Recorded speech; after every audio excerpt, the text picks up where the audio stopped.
السلام علیکم ورحمۃ اللہ وبرکاتہ۔ ہم لے کر آئے ہیں آپ کے لیے چینل یوٹیوب پر صحیح اسلام کو جانیے صحیح دلیل کے ساتھ، انہی میں سے اٹھایا جائے گا۔ عبید اللہ بن عبداللہ سے روایت ہے، جاء مجوسی الی رسول اللہ صلی اللہ علیہ وسلم۔ اب سنیے اور اس حدیث پہ غور کیجیے۔ ایک مجوسی آیا رسول اللہ صلی اللہ علیہ وسلم کے پاس، قد اعفا شاربہ، 6 کی مونچھیں رکھی اس نے بڑی بڑی، بدماش دور سے بل دیتا آ رہا ہے، بڑی بڑی مونچھیں اس نے رکھی بھی۔ رسول اللہ صلی اللہ علیہ وسلم کے پاس آیا، واحفا لحیتہ، اور اپنی داڑھی کو اس نے شیو کیا ہوا، مونچھیں بڑی بڑی اور داڑھی غائب۔ اللہ کے نبی صلی اللہ علیہ وسلم کے پاس آیا، فقال من امرک بہذا، رسول اللہ صلی اللہ علیہ وسلم نے پوچھا تمہیں اس کام کا کس نے حکم دیا ہے؟ یہ حدیث بڑی قابل غور ہے۔ اے مونچھوں کو رکھنے والے اور داڑھی کو شیو کرنے والے، من امرک بہذا، اس کام کا حکم تجھے کس نے دیا ہے؟ قال ربی، مجوسی نے کہا میرا رب کسریٰ، ہمارا کسریٰ جو بادشاہ ہے وہ ہمارا رب ہے، اور کسریٰ نے مجھے حکم دیا ہے ہم اپنی داڑھیوں کو شیو کر کے اپنی مونچھوں کو بڑا بڑا کریں۔ رسول اللہ صلی اللہ علیہ وسلم نے فرمایا لیکن ربی امرنی ان احفا شاربی واحفا لحیتی، لیکن سنو میرے رب نے، ان اللہ امرنی، میرے اللہ نے مجھے حکم دیا ہے، ان احفا شاربی، میں اپنی مونچھوں کو صاف کروں، کاٹوں، پس کروں، چھوٹا کروں، واعفا لحیتی، اور اپنی داڑھی کو معاف کر دوں۔ کس کا حکم رسول اللہ صلی اللہ علیہ وسلم نے کہا؟ کیوں جی کس کا حکم ہے؟ ان اللہ امرنی، میرے اللہ کا حکم ہے۔ تو پھر بات کہاں رہ گئی؟ جب اللہ کا حکم آ گیا، اللہ کے نبی فرماتے ہیں میرے اللہ نے مجھے حکم دیا ہے مونچھوں کو کاٹ دوں، داڑھیوں کو معاف کر دوں۔ یمن کے شہزادے نے ایران کے بادشاہ کسریٰ کے حکم سے 2 فوجی رسول اللہ صلی اللہ علیہ وسلم کے پاس بھیجے، ودخل على رسول اللہ صلی اللہ علیہ وسلم وقد حلق لحاهما واعفى شواربهما فكره النظر الیہما۔ 2 فوجی رسول اللہ صلی اللہ علیہ وسلم کے پاس آئے کسریٰ کے، جن کی بڑی بڑی مونچھیں اور داڑھی صفا چٹ۔ رسول اللہ صلی اللہ علیہ وسلم نے ان کی طرف نظر کرنے دیکھنے سے کراہت کی، نفرت کی کہ میں ان کو دیکھوں۔ میں نے شیخ توصیف الرحمان صاحب کو پرسنل میں واٹس ایپ پہ اس ویڈیو کلپ کے اندر جو حدیث انہوں نے بیان کی تھی کہ نبی صلی اللہ علیہ وسلم کے پاس ایک مجوسی آیا اور اس نے کلین شیو کیا ہوا تھا، بڑی بڑی مونچھوں کو رکھا ہوا تھا، تو آپ صلی اللہ علیہ وسلم نے اس سے چہرہ پھیر لیا۔ آپ صلی اللہ علیہ وسلم نے اس کے چہرے سے کراہیت محسوس کی، جیسا کہ آپ دیکھ سکتے ہیں واٹس ایپ میں یہ ویڈیو، ہم نے ان کو وہ حدیث کا ٹکڑا بھیجا بھی جو انہوں نے بیان کیا تھا، اور ہم نے لکھا بھی کہ شیخ جو آپ نے بہت پہلے داڑھی کے موضوع پر بیان دیا تھا اس میں یہ حدیث بیان کیا تھا، کیا آپ نے اس حدیث کی سند کی تحقیق کی تھی؟ انہوں نے اس میسج کو ریسیو کر لیا، پڑھ لیا، جیسا کہ آپ دیکھ سکتے ہیں کہ انہوں نے اس کو پڑھا ہے، ریسیو کیا ہے، لیکن اس کا انہوں نے جواب نہیں دیا، نہ اس بات سے انہوں نے رجوع کیا۔ بہرحال ہم اللہ سے دعا کرتے ہیں کہ اللہ تبارک و تعالی تمام علماء کو، عالم کو تحقیق کرنے کی توفیق عطا فرمائے، اس کے بعد اگر وہ ضعیف ہیں، غیر ثابت ہیں، تو اس کو وجاہت کے ساتھ بیان کریں، ورنہ اس کو بیان کرنے سے پرہیز کریں، بچیں۔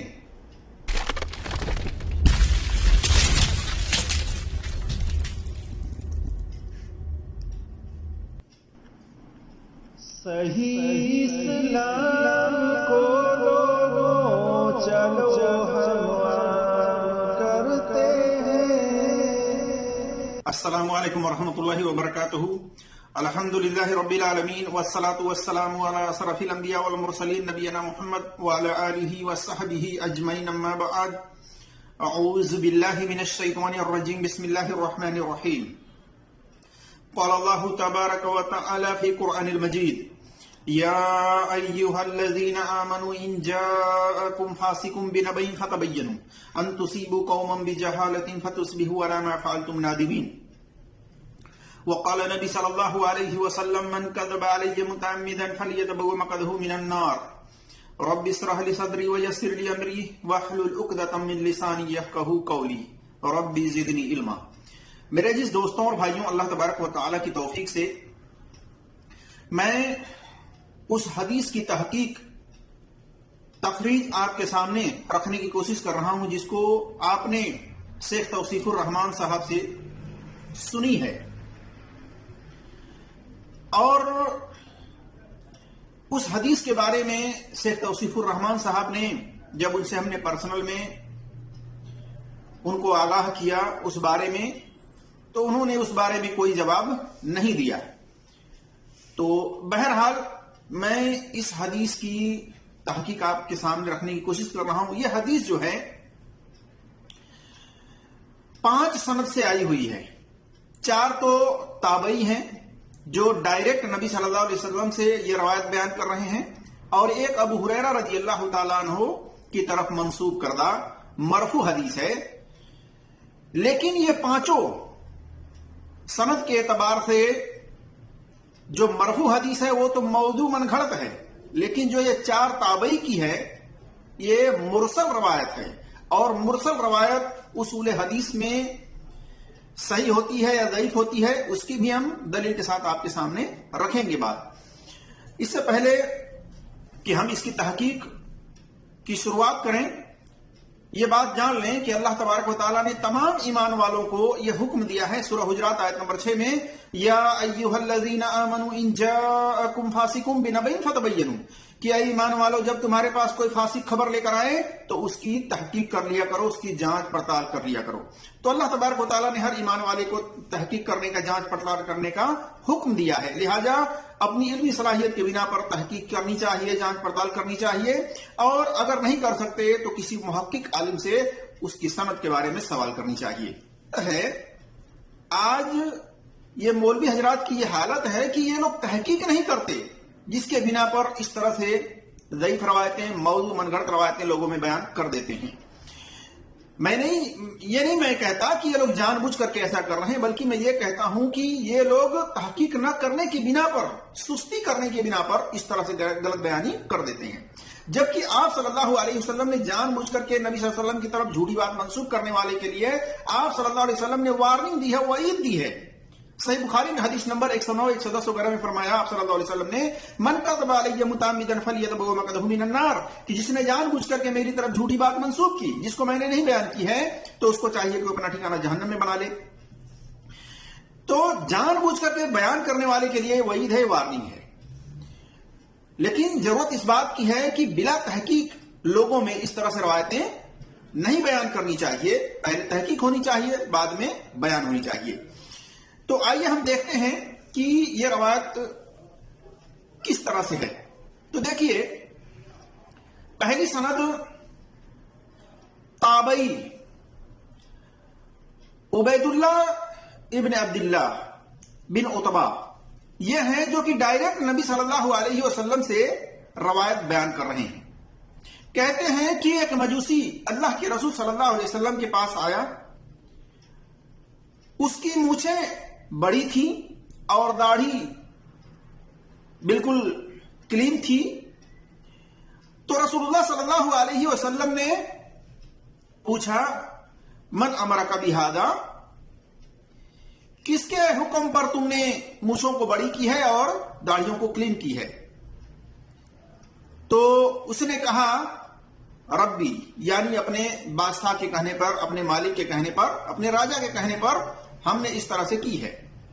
تو نبی صلی اللہ علیہ وسلم نے کہا، لیکن ربی امرنی ان، کہ لیکن میرے رب نے مجھے یہ حکم دیا ہے کہ میں مونچھوں کو پست کروں، مونچھوں کو خوب کاٹوں اور داڑھیوں کو بڑا کروں، داڑھیوں کو چھوڑ دوں. یہ روایت جو ہے تابعی عبید اللہ ابن عبداللہ بن عتبہ ہیں جو کہ ڈائریکٹ رسول اللہ صلی اللہ علیہ وسلم سے روایت بیان کر رہے ہیں، اور بیچ میں صحابہ کا واسطہ انہوں نے ترک کر دیا ہے، چھوڑ دیا ہے۔ تو آپ دیکھ سکتے ہیں کہ یہ روایت جو ہے التمہید لابن عبد البر کی جلد نمبر 20 صفحہ نمبر 55، اسی طرح سے ابن سعد کی طبقات الکبریٰ جلد نمبر 1 صفحہ نمبر 347 پر ہے۔ اس کی سند مرسل ہونے کی بنا پر یہ ضعیف روایت ہے۔ اسی طرح سے دوسری سند یہ بھی تابعی ہیں، عبداللہ بن سداد نے اسی طرح سے واقعہ بیان کیا ہے، اور کسی متن کے اندر یہ ہے کہ آپ صلی اللہ علیہ وسلم نے ان کو جب دیکھا کہ کلین سیو ہیں، مونچھیں بڑی بڑی ہیں، تو انہوں نے چہرہ پھیر لیا، نگاہیں پھیر لیا، ان کی طرف دیکھنا پسند نہیں کیا۔ تو اس طرح کی بھی باتیں ہیں متن کے اندر۔ تو یہ جو روایت ہے تابعی عبداللہ بن سداد نے واقعہ بیان کیا ہے، یہ روایت بیان کیا ہے ڈائریکٹ نبی صلی اللہ علیہ وسلم کی طرف منسوخ کر کے، صحابہ کے واسطے کو چھوڑ کر کے۔ مصنف ابن ابی شیبہ میں جلد نمبر 7 صفحہ نمبر 346 میں۔ اسی طرح سے تیسری سند ہے تابعی یزید بن ابی حبیب سے، انہوں نے بھی نبی صلی اللہ علیہ وسلم کی طرف منسوخ کیا ہے، صحابہ کا واسطہ بیچ میں چھوڑ کر کے یہ روایت بیان کیا ہے، یہ بھی مرسل روایت ہے سند کے اعتبار سے۔ تاریخ طبری جلد نمبر 2 صفحہ نمبر 654 پر ہے، اور اس سند میں ایک تو یہ مرسل ہے، اور دوسری بات کیا ہے کہ اس کی سند میں راوی ابن حمید کذاب ہے، جھوٹا ہے، اس پر محدثینوں نے سخت جرح کی ہے۔ دیکھیے میزان الاعتدال میں جلد نمبر 3 صفحہ نمبر 530 پر۔ اسی طرح سے یہ سند ابی نعیم فی دلائل نبوہ کے اندر بھی صفحہ نمبر 350 پر بھی ہے۔ چوتھی سند تابعی یحییٰ بن ابی کثیر ہیں، یحییٰ بن ابی کثیر نے یہ روایت بیان کی ہے ڈائریکٹ نبی صلی اللہ علیہ وسلم سے، یہ بھی مرسل روایت ہے صحابہ کے واسطے کو چھوڑ کر کے، یعنی بیچ میں صحابہ کا واسطہ انہوں نے چھوڑ دیا ہے۔ دیکھ سکتے ہیں الحارث بن ابی اسامہ فی مسند کے اندر حدیث نمبر 592 ہے، اور وفی مسند الحدیث حارث جلد نمبر 2 صفحہ نمبر 620 پر جواد الحسمی کی۔ اسی طرح سے اس کی سند میں راوی یحییٰ کذاب راوی ہے، خبیث راوی ہے، اس کے اوپر بھی محدثینوں نے سخت جرح کی ہے۔ اس کی بیان کردہ حدیث کے بارے میں کہا گیا ہے کہ اس کی بیان کردہ حدیث من گھڑت ہے، موضوع ہے، اور امام احمد بن حنبل رحمۃ اللہ علیہ نے کہا لا یکتب حدیثا، اس کی حدیث نہیں لکھنی چاہیے۔ دیکھیے میزان الاعتدال میں جلد نمبر 2 صفحہ نمبر 622 پر۔ اسی طرح سے پانچویں سند ہے، یہ مرفوع حدیث ہے، ابو ہریرہ رضی اللہ تعالیٰ عنہ کی طرف منسوب۔ ابن بسران نے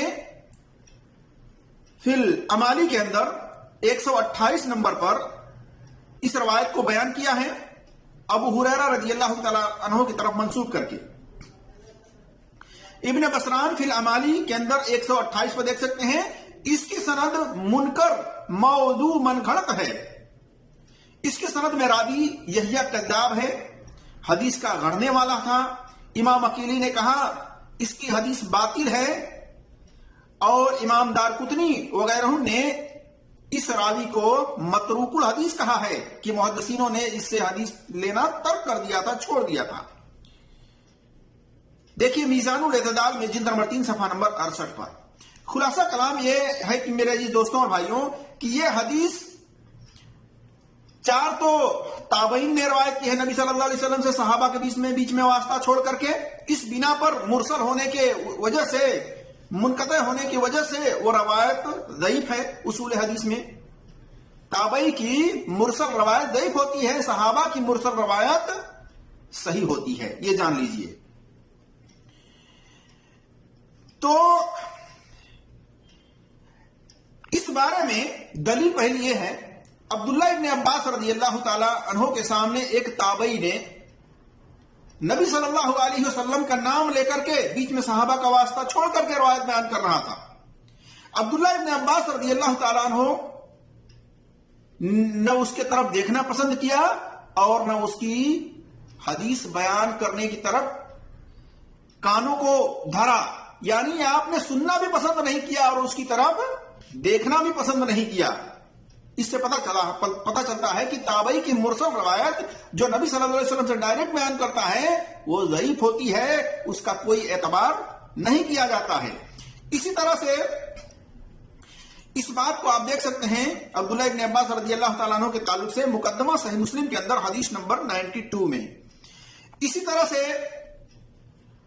حافظ زبیر علی زئی رحمۃ اللہ علیہ نے اپنی کتاب مقالات کے اندر جلد نمبر 2 صفحہ نمبر 270 پر نقل کیا ہے کہ امام مسلم رحمۃ اللہ علیہ نے اپنے صحیح مسلم کے مقدمے میں حدیث نمبر 92 میں امام مسلم رحمۃ اللہ علیہ نے کہا مرسل روایت حجت نہیں ہوتی ہے۔ اور دیکھ سکتے ہیں حافظ زبیر علی زئی رحمۃ اللہ علیہ کی کتاب سمارہ الحدیث نمبر 108 اور صفحہ نمبر 31 پر، اس پر بھی انہوں نے خلاصہ کیا ہے۔ اسی طرح سے امام ابن خزیمہ رحمۃ اللہ علیہ نے کہا ہم مرسل اور ضعیف روایت سے حجت نہیں لیتے، دیکھیے کتاب التوحید ابن خزیمہ کی جلد نمبر 1 صفحہ نمبر 137 پر۔ اور ابو حاتم الرازی اور ابو زرع الرازی یہ دونوں کہتے ہیں مرسل روایت سے حجت نہیں لی جائے گی، دیکھیے کتاب المراسل ابن ابی حاتم کے اندر نمبر ہے 7۔ اسی طرح سے شیخ البانی رحمۃ اللہ علیہ تخریج فقہ سرہ صفحہ نمبر 359 میں تمام ترک کے بنا پر، کثرت ترک کے بنا پر انہوں نے اس کو حسن کہا ہے، جبکہ ان کا یہ اصول متقدمین محدثین جمہور محدثین کے اصول کے خلاف ہونے کی وجہ سے باطل ہے۔ تو میرا جس دوستوں اور بھائیوں پتا چلا کہ یہ جو حدیث شیخ توصیف الرحمان صاحب نے بیان کیا ہے، یہ حدیث اصول حدیث اسماء الرجال و جرح و تعدیل کے میزان پر ضعیف ہے، کمزور ہے، اعتبار کے لائق نہیں ہے۔ محدثینوں نے اس بارے میں کہا ہے کہ مرسل روایت سے حجت لینا جائز نہیں ہے، اور مرسل روایت حجت نہیں ہوتی ہے بلکہ وہ ضعیف ہوتی ہے، کمزور ہوتی ہے۔ اسی طرح سے جو ابو ہریرہ رضی اللہ تعالیٰ عنہ کی طرف منسوب ہے مرفوع حدیث، اس بارے میں وہ بھی موضوع اور وہ منگھڑت ہے میرے جس دوستوں اور بھائیوں۔ ہاں صحیح بات یہ ہے کہ آپ صلی اللہ علیہ وسلم نے مونچھوں کو خوب پست کاٹنے کا حکم دیا ہے اور داڑھیوں کو بڑا کرنے کا حکم دیا ہے، اس کو چھوڑنے کا حکم دیا ہے۔ یہ صحیح حدیث ہے، جیسا کہ صحیح بخاری میں حدیث نمبر 5892 پر دیکھ سکتے ہیں، 5893 پر دیکھ سکتے ہیں، صحیح مسلم میں حدیث نمبر 6002 پر دیکھ سکتے ہیں، 602 پر دیکھ سکتے ہیں، اسی طرح سے 259 پر اور 600 وغیرہ پر دیکھ سکتے ہیں۔ اور یہ فطرت اسلام میں سے بھی ہے، داڑھی کا رکھنا، مونچھوں کو پست کرنا، یہ فطرت اسلام میں سے ہیں، لہذا اس پر عمل کرنا چاہیے۔ لیکن وہ حدیث جس کو شیخ توصیف الرحمان صاحب نے بیان کیا ہے، جو کہ اصول حدیث کے روح سے مرسل روایت ہے، منقطع روایت ہے، اس پر اعتبار نہیں کیا جا سکتا۔ محدثینوں نے اس سے حجت لینے سے انکار کیا ہے، اس کو کس طرح سے ہم عوام کے اندر بیان کر سکتے ہیں اور اس سے کس طرح سے ہم حجت لے سکتے ہیں، جبکہ ہمارے سامنے صحیح حدیث موجود ہے کہ مشرکوں کی مخالفت کرو، مجوسیوں کی مخالفت کرو تو مونچھوں کو خوب کاٹو اور داڑھیوں کو چھوڑ دو، داڑھیوں کو معاف کر دو، داڑھیوں کو بڑا رکھو۔ تو ہمیں کیا ضرورت ہے ان ضعیف روایتوں کو لوگوں میں بیان کرنے کی؟ اور اس پر یہ کہ نبی صلی اللہ علیہ وسلم نے ایسے شخص سے چہرہ پھیر لیا، اس کو دیکھنا پسند نہیں کیا۔ اگر اس طرح کی باتیں ہوتی تو آپ صلی اللہ علیہ وسلم دعوت و تبلیغ کا کام کیسے کر پاتے؟ اکثریت تو مجوسیوں اور مشرکوں کی تھی جو داڑھی نہیں رکھے ہوئے تھے، پھر بھی آپ دعوت کا کام کر رہے تھے۔ اگر ان کے چہرے کو دیکھنا آپ ناپسند کرتے ہیں تو ان کے پاس کیسے جاتے، کیسے دعوت کا کام کرتے؟ تو یہ تمام باتیں جو ہیں جو شیخ توصیف الرحمان صاحب نے اپنے ویڈیو کے اندر وہ روایت جو بیان کی ہیں، وہ تمام روایتیں سند کے اعتبار سے ضعیف ہیں، صحیح نہیں ہیں۔ اللہ تبارک و تعالیٰ سے دعا ہے کہ اللہ تبارک و تعالیٰ ہم تمام مسلمانوں کو تحقیق کرنے کی توفیق عطا فرمائے، آمین یا رب العالمین۔ السلام علیکم ورحمۃ اللہ وبرکاتہ۔